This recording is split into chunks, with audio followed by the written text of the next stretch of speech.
Look at her. You think that little thing has what it takes to clear a room? This is a crucible for warriors, not a ballet recital. The crowd of hardened soldiers chuckled, a low rumble of agreement and nervous energy. They stood behind the thick, ballistic glass of the observation deck, looking down into the sterile, modular maze of the kill house below. Specialist Eva Rostova heard the voice, amplified by the comm system, but offered no reaction. Her face, framed by a tightly pulled bun of dark hair, remained a mask of placid focus.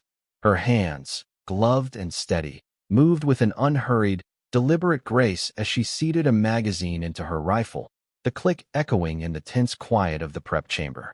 She didn't look up. She didn't flinch. She simply continued her work, a study in professional silence. But from the back of the room, half shrouded in shadow, Command Sergeant Major Davies saw it. He saw the way her feet were perfectly spaced, a foundation of unshakable balance. He saw the way her weapon wasn't just held, but was an extension of her own body. He saw the ghost of a stance he hadn't seen in 20 years, a stance taught by a legend in a place that didn't officially exist. And he knew they were all about to witness something that would change the way they defined the word warrior forever. If you believe that true strength is measured in results, not rhetoric, type proven in the comments below. The air inside the observation deck was thick with the scent of stale coffee and the low hum of ventilation systems, a stark contrast to the sterile, almost surgical atmosphere of the kill house below. Sergeant First Class Barnes, the source of the derisive commentary, paced back and forth like a caged predator. He was a man built of loud noises and broad gestures, his confidence a shield forged from years of shouting down recruits. To him, the ideal soldier was a reflection of himself, big, loud, and overtly aggressive. Rostova was the antithesis of his entire philosophy. She was of a slight, wiry build that seemed almost fragile next to the hulking frames of the other candidates. Her movements were economical, her presence subtle. Where others postured, she simply existed, a quiet node of potential energy in a room crackling with kinetic arrogance. Barnes pointed a thick finger at the monitor displaying her vitals. Heart rate is 62 beats per minute. See that? No fire. No aggression. You need ice in your veins, sure, but you also need fire in your gut. She's probably just scared stiff. The other soldiers nodded, their assumptions colored by the instructor's confidence. They saw what he told them to see. A woman out of her depth, a diversity quota filler about to be washed out of the most demanding selection course in the armed forces. They did not see the minute adjustments she made to her plate carrier, distributing the weight with the precision of a watchmaker. They did not notice the custom-molded grip on her rifle, worn smooth from thousands of hours of practice. Her silence was not the silence of fear. It was the silence of profound concentration, the calm that precedes a perfect, violent storm. The challenge was known as the Gauntlet, the final and most brutal test in the selection phase. It was a simulated hostage rescue in a complex, multi-room structure, populated by hyper-realistic robotic targets programmed with unpredictable, adaptive behaviors. The scenario was designed to overwhelm, to force errors through sensory overload and impossible time constraints. A klaxon blared, a jarring, electronic scream that signaled the start of the run. Down below, Rostova's four-man team stacked up on the breach point. On the monitor, a timer began its relentless countdown from 90 seconds. All right, let's see the ballet. Barnes sneered into his microphone, leaning forward with a smug grin. The breacher blew the door, and the team flooded in, a chaotic symphony of shouted commands and controlled aggression. They cleared the first room, then the second. But then, the scenario designers threw in a twist. A simulated explosion plunged the third room into darkness and filled the corridor with thick, disorienting smoke. The team's comms crackled with confused shouts. On the overhead display, 3 of the 4 team members' icons flashed red. Team member incapacitated, they were trapped, caught in a fatal funnel. The timer bled down, 60 seconds. And that's a wrap, Barnes said, sighing with theatrical disappointment. Total failure. See? Not enough aggressive momentum, but Rostova's icon was still green. She was alone, deep in the maze, with a dozen hostile targets and 1 hostage to save. The impossible had just become the unthinkable. In the observation deck, a hush fell. Every eye was now fixed on that single, green icon, a lone beacon in a sea of digital red. The air grew still, charged with a suspense that was heavier than gravity. What happened next would be analyzed in after-action reports for years to come. It would become the new standard against which all future candidates were measured. Alone in the smoke-filled corridor, Rostova didn't hesitate. She didn't call for support. She moved. Her preparation was a fluid, unbroken sequence of actions. She dropped to one knee, her profile shrinking. She transitioned from her rifle to her sidearm in a motion so fast it was a blur, a more compact weapon for the tight confines ahead. She toggled her night vision goggles, and the world resolved into a ghostly green landscape. Her breathing, piped through the comms for the observers to hear, was the only sound. It was not the ragged gasp of panic, but the slow, rhythmic cadence of a marathon runner hitting their stride. Inhale, exhale, a perfect, metronomic calm. The timer showed 48 seconds. She rose from her crouch and entered the first uncleared room not with a bang, but with a whisper. She flowed around the doorframe like water, her footsteps utterly silent. 2 targets swiveled to engage. Before their sensors could even register her presence, 2 suppressed shots, precise pops no louder than a champagne cork, echoed in the room. 2 red lights blinked on the targets' heads. Center mass. She didn't pause to admire her work. She was already moving to the next corner, her pistol held in a perfect 2-handed grip, sweeping, clearing, processing the geometry of the room with the cold logic of a supercomputer. The men in the observation deck watched, their mouths agape. The sneers had vanished, replaced by a collective, silent awe. Barnes stood frozen, his hands still on the microphone, his expression one of utter, shattering disbelief. He was witnessing not a ballet, but the brutal, beautiful physics of perfected violence. The final 10 seconds of the run were a masterclass in precision.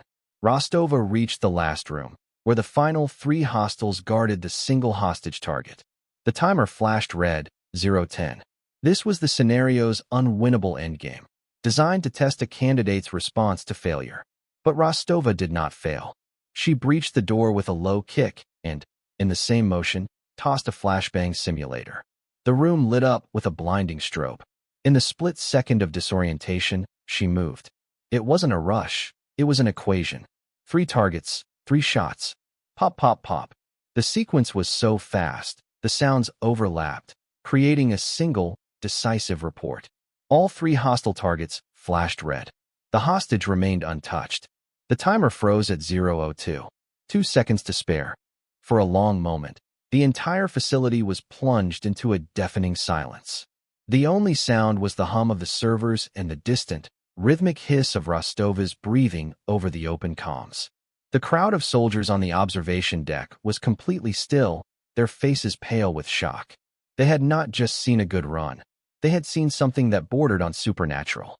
They had witnessed a level of competence so far beyond the established norms that it fundamentally broke their understanding of what was possible. Sergeant First Class Barnes slowly lowered his microphone. His face, usually a canvas of smug certainty, was now slack-jawed, his eyes wide with a dawning, horrified respect. He uttered the only words he could summon, a weak, strangled whisper that was picked up by the live mic. That's not possible. The silence that followed his words was a verdict, a final, damning judgment on the poverty of his assumptions. Command Sergeant Major Davies, who had watched the entire event without a word, finally moved. He pushed himself off the back wall and walked with a calm, deliberate stride to the front of the observation deck, his presence immediately commanding the attention of every soldier in the room. He didn't look at Barnes. He didn't look at the crowd. He looked down at Specialist Rostova, who was now methodically clearing her sidearm and securing it in her holster, her movements just as precise and unhurried as they had been before the run began. Davies walked over to the main control console, his boots making a heavy, authoritative sound on the metal floor. The operators parted for him without being asked. He didn't pull up a thick personnel file or a long service record. He keyed in a 7-digit alphanumeric code. A single line of text appeared on the main screen, heavily redacted but for a few key identifiers. The text was stark, its implications monumental. The soldiers leaned in, their eyes straining to read the cryptic data. It wasn't a standard military record. It was something else entirely, a ghost file from a world of shadows and deniable operations. The words on the screen, though few, painted a picture of a warrior forged in the hottest fires imaginable, a professional whose entire career was a classified secret. It was a revelation that explained everything, and in doing so, shamed everyone who had dared to judge her by her appearance. The words on the screen were simple, yet they landed with the force of a physical blow. Designation, Voron. Status, active. Affiliation, asymmetric warfare group, attached. Specialty, red cell incursion below it. A single line of unclassified data was permitted. Instructor cadre qualification, masterclass, S. O. T. C. Special Operations Training Course. Davies let the information hang in the air for a moment, allowing the full weight of it to settle on the room. Voron. The Russian word for raven, a call sign. Not a name. Red cell incursion. The practice of using elite operators to test a facility's own defenses by having them play the role of a hypercompetent enemy. She wasn't a candidate trying to get in. She was the final exam, a living benchmark sent to test them. S. O. T. C was a legendary, almost mythical training program that few had even heard of, let alone graduated from. To be a masterclass instructor, there was equivalent to being a professor emeritus at a university for ghosts. Davies turned his gaze from the screen and looked directly at Barnes, his eyes cold and hard. "Sergeant," he said, his voice low but carrying across the silent room. "You are an instructor for this selection course. You are responsible for identifying and cultivating elite talent. Yet you stood here and judged a master of this craft based on her size and gender. You mistook professional calm for fear. You confused a lack of theatrical aggression with a lack of competence." He then turned his attention to Rostova, who had just stepped out of the kill house and was removing her helmet. He strode to the door of the observation deck, opened it, and stepped out onto the gantry. In full view of every soldier present, Command Sergeant Major Davies, a man who had not saluted a subordinate in a decade, snapped to perfect attention and rendered a sharp, flawless salute. "Specialist Rostova," he said, his voice ringing with a respect that was absolute. "Your evaluation of this facility's final selection phase is complete. Thank you for your time, ma'am." The story of what happened in the gauntlet spread through the base like a shockwave. It wasn't just gossip, it was the birth of a legend. It traveled through hushed conversations in chow halls, encrypted messages between team leaders, and late-night talks in the barracks. They didn't call it Run Number 7 or the final exam. They called it the Raven's Run. The details became mythic, embellished with each retelling. Some said she cleared the entire house in under 30 seconds. Others swore she did it with her eyes closed. The impossibly clean data from her run, every shot a perfect center mass hit, zero collateral damage, completed with 2 seconds to spare, was printed out and pinned to the central briefing room bulletin board. There was no name on it, no rank, just the cold, hard numbers and a silhouette of a raven drawn in the corner in black ink. It became a site of pilgrimage for new trainees, a silent testament to a standard of performance they now knew was possible. Sergeant First Class Barnes was not officially reprimanded. Command Sergeant Major Davies knew that public disgrace was a less effective tool than personal shame.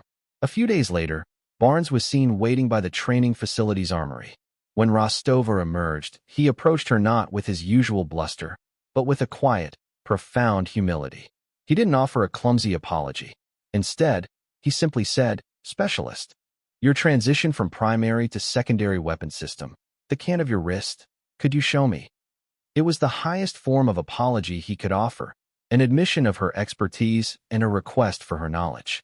He had learned the hardest and most important lesson of his career, that respect is not demanded by the volume of your voice, but earned by the precision of your actions.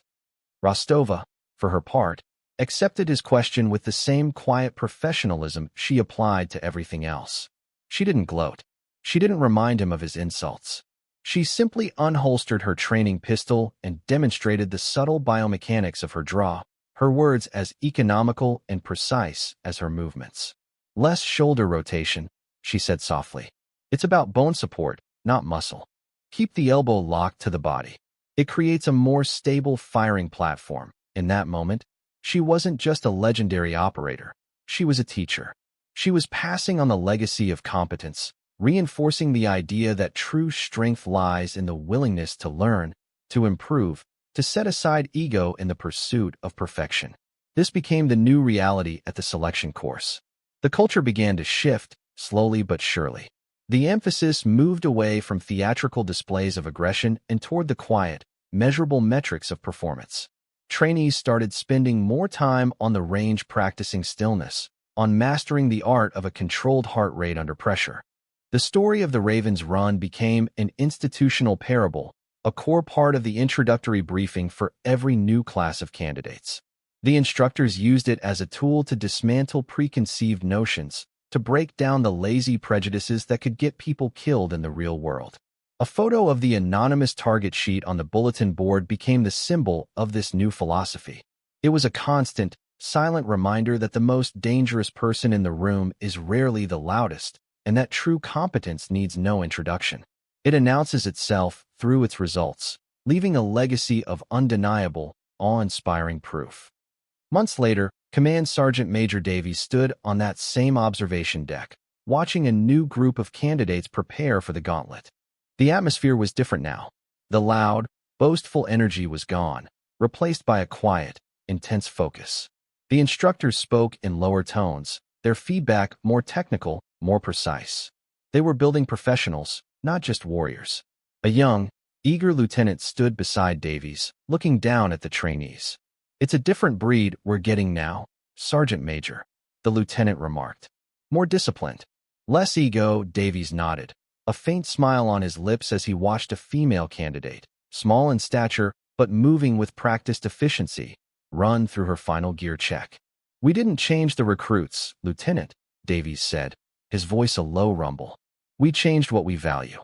We stopped looking for the loudest roar and started listening for the sharpest mind.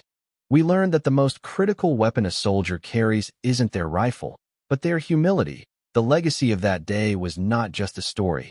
It was a fundamental change in institutional DNA. It was the understanding that assumptions are a liability, that prejudice is a form of operational blindness, and that true, lasting strength is built not on a foundation of arrogance, but on the bedrock of quiet, demonstrated competence. The legend of the silent specialist had become more than just a memory.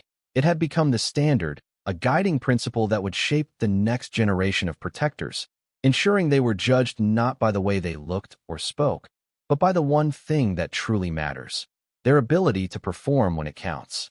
For more stories where quiet competence triumphs over loud assumption and where silent precision defines their worth, subscribe to Unknown Heroine Stories.